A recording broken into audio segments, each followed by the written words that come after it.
រំដួលជ្រួលតាមគេថាដល់រឿងបុប្ផាបានឃើញផ្ទាល់ភ្នែកការីក្នុងចិត្ត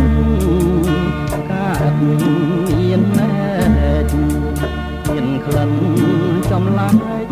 តើថាអត់មែកណាដងឯណាតាមពិតបុប្ផាជាឈ្មោះស្រស់ស្រីធ្វើឲ្យកវីញាប់ញ័រចិន្តាកវីអភ័ព្វជាប់ចិត្តប្រាថ្នាហ៊ានយកសង្ខារផ្ដាច់ឲ្យមរណាដូច្នេះនឹងស្រី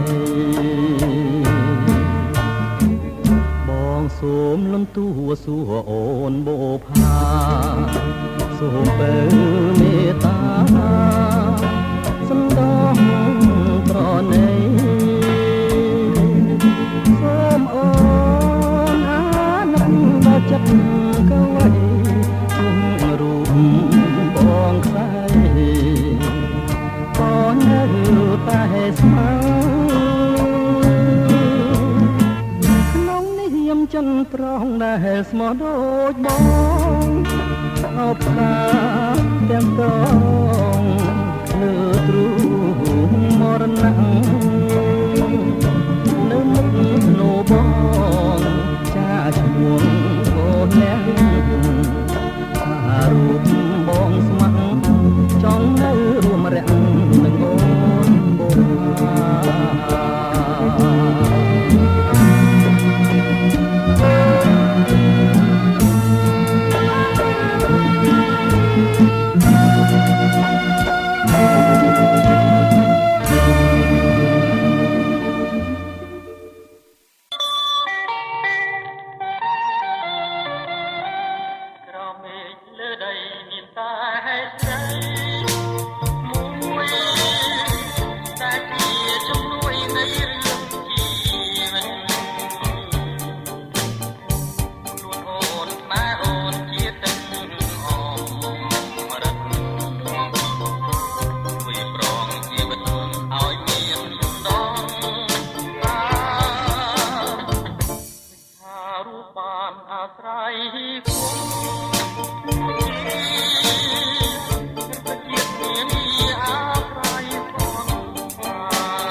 ម្នាក់ឯង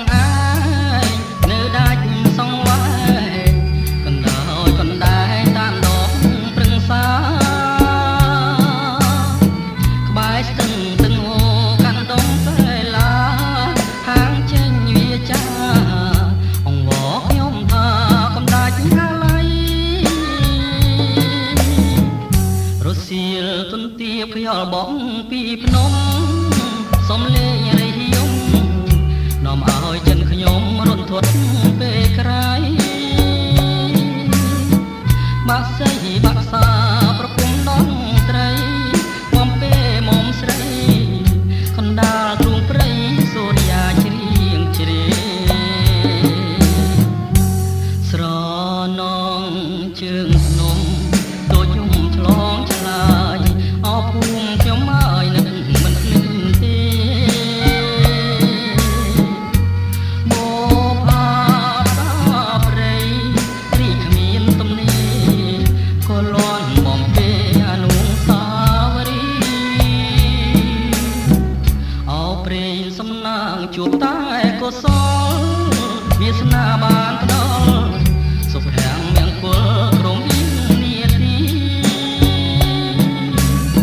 ភូមិផ្ដល់ក្តីសុខគ្មានទុកញោមញីកាយព្រះធរណីរកស៊ីសុខសាន្តដរាព្រៀងអើយ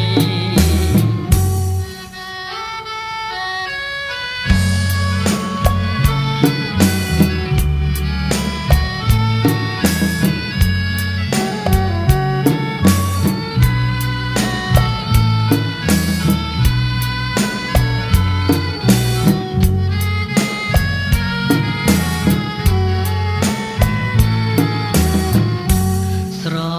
នងជើងភ្នំដូចយំឆ្លងឆ្លាយអោភូមិខ្ញុំហើយនឹងមិនភ្លេចទេបបអាតាព្រៃនេះគ្មានទំនេរក៏លន់បំពេអនុស្សាវរីយ៍អោព្រេងសំណាងជួបតែកុសល